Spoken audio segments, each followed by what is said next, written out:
Hello friends, সকলে কেমন আছেন? আশা করি সকলে ভালো আছেন, আমিও ভালো আছি। আজ আমরা আপনাদের সাথে এসে গেছি একটি নতুন রেসিপি নিয়ে। একটি নতুন রেসিপি আমি শেয়ার করছি, যেটা হচ্ছে মটর পোলাও। এই মটর পোলাও যদি একবার আপনারা এভাবে বানিয়ে খান তো সারা বছর আপনারা এর স্বাদ ভুলতে পারবেন না। এর স্বাদ কিন্তু সারা বছর মুখে লেগে থাকবে এবং অপূর্ব স্বাদের টেস্টি মটর পোলাও আমি আপনাদের বানিয়ে দেখাবো। তো গ্রিন মটর পোলাও মানে গ্রিন মটরশুঁটি নিয়েছি। এটা হচ্ছে মটরশুঁটি, শুঁটিটা থেকে ছাড়িয়ে মটর 600 গ্রাম মতো মটরশুঁটি আমার আছে। মটরশুঁটি থেকে ছাড়িয়ে নিয়েছি। আর নিয়েছি নারকেল, কয়েক টুকরো আলু নিয়েছি, আলুটা ছোটো ছোটো করে কেটে নিয়েছি।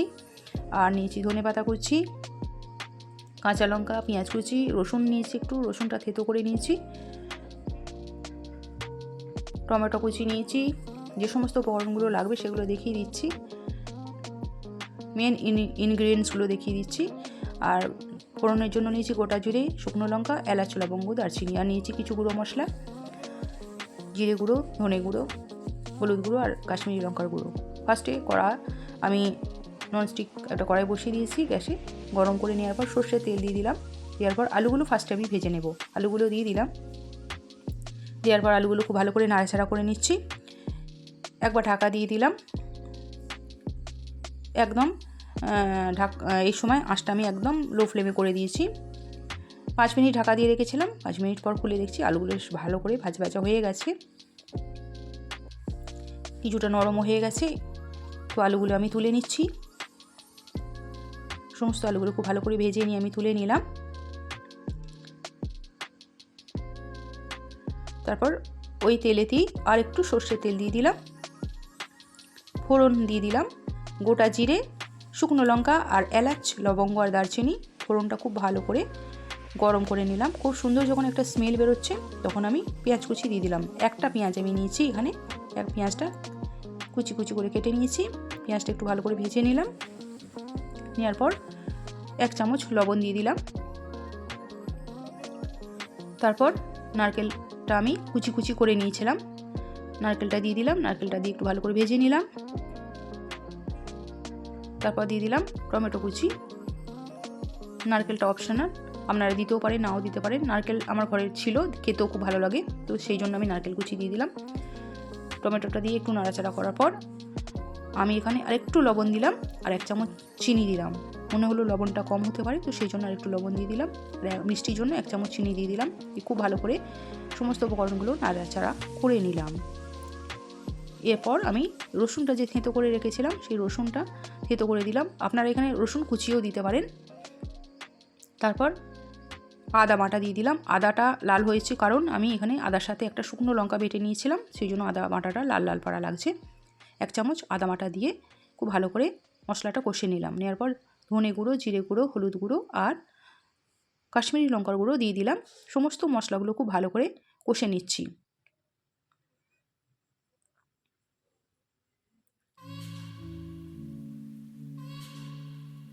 খুব ভালো করে কিন্তু মশলাটা কষে নিতে হবে।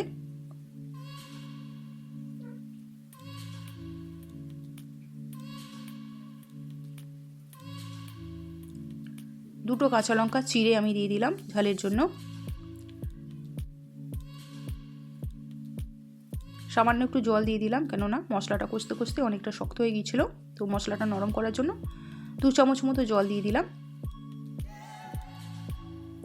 দেওয়ার পর এবার মটরশুঁটিগুলো আমি দিয়ে দিলাম। মটরশুঁটি দিয়ে এবার খুব ভালো করে মশলার সাথে একটু কষে নিতে হবে।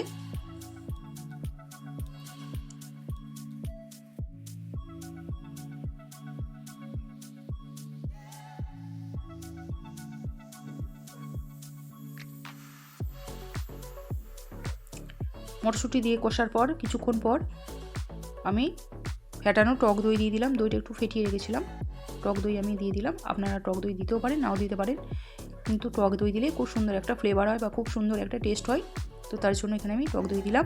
টক দইটা দেওয়ার পর আরও কিছুক্ষণ আমি কষে নেব। মশলাগুলো আগে থাকতেই খুব ভালো করে কষে নিয়েছি। নেওয়ার পর মটরশুঁটিটা দিয়ে একটু কষলাম। তারপর টক দইটা দিয়ে আরও একটু ভালো করে কষে নেওয়ার পর এবার আগে থাকতে ভেজে রাখা আলুগুলো দিয়ে দিলাম। এবার আলুটা দিয়ে খুব ভালো করে আরেকটু নাড়াচাড়া করে নেব।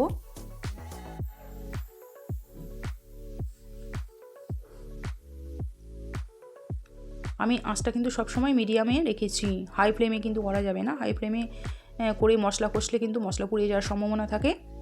সমস্ত মশলা যখন ভালোভাবে কষা হয়ে গেছে তখন আমি জল দিয়ে দিলাম। জলটা কিন্তু পরিমাণ মতো দিতে হবে, কেননা আর একটা জিনিস আমার দেওয়া বাকি আছে, বেশি জল আমি এখানে দিতে পারবো না।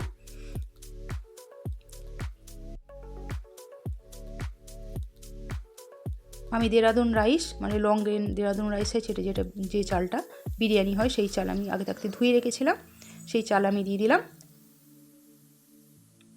তো সেই বুঝে কিন্তু জলটা দিতে হবে। আমি এখানে 1 বাটি চাল দিয়েছি, তো সেই জন্য এখানে আমি 2 বাটি জল দিয়েছিলাম। চালটা বেশ গ্রেভির মধ্যে ভালো করে দিয়ে দিলাম, নাড়াচাড়া করে দিলাম। তারপর 1 চামচ আমি কেওড়া জল দিলাম। দেওয়ার পর আমি একটা ঢাকা দিয়ে দিলাম, 15 মিনিটের জন্য ঢাকা দিয়ে রাখলাম। এদিকে পাশে একটা গ্যাসে উনুনে 1 চামচ গাওয়া ঘি দিয়ে দিলাম। একটা কড়াই বসিয়ে দিয়েছি, তাতে 1 চামচ গাওয়া ঘি দিয়ে দিলাম। আর কাজু আর কিশমিশ আমি ভেজে নিচ্ছি গাওয়া ঘিয়েতে। পোলাও করলে কাজু আর কিশমিশ ছাড়া কিন্তু খেতে ভালো লাগে না। কাজু কিশমিশটা আমার ভাজা হয়ে গেছে, নামিয়ে রাখলাম। 15 মিনিট পর ঢাকাটা খুললাম, ফুটছে কিন্তু এখানে আমার 80% মতো কুক আমার হয়ে গেছে। এই সময় আমি কাজু আর কিশমিশটা যে গাওয়া ঘি ভেজেছিলাম সেটা দিয়ে দিলাম।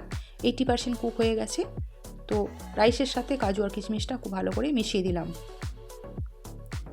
মটর রাইসের সাথে কাজু কিশমিশ খুব ভালো করে মিশিয়ে আরও 10 মিনিট আমি কুক করে নিলাম। টোটাল আমি এখানে 25 মিনিট কুক করেছি। 25 মিনিট পর ঢাকাটা খুললাম, মানে 10 মিনিট পর ঢাকাটা খুললাম।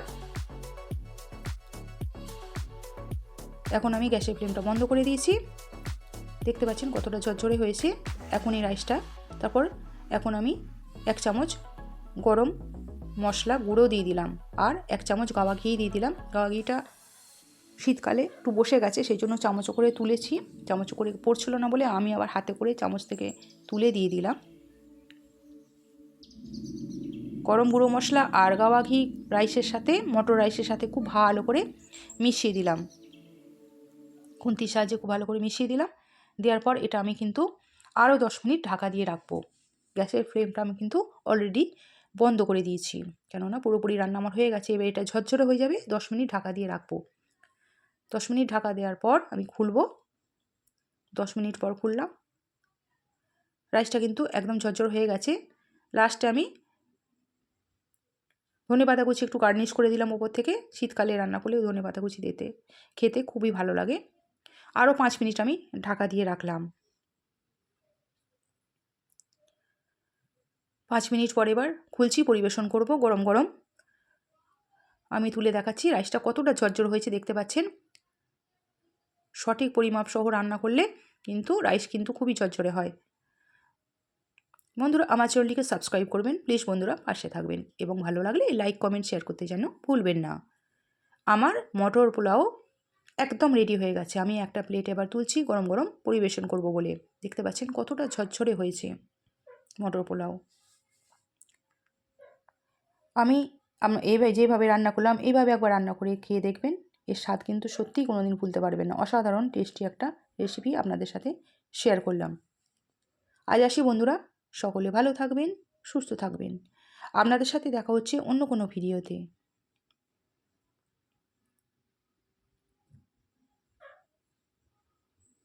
আর আমার ভিডিওটিকে দেখার জন্য আপনাদেরকে অসংখ্য অসংখ্য ধন্যবাদ।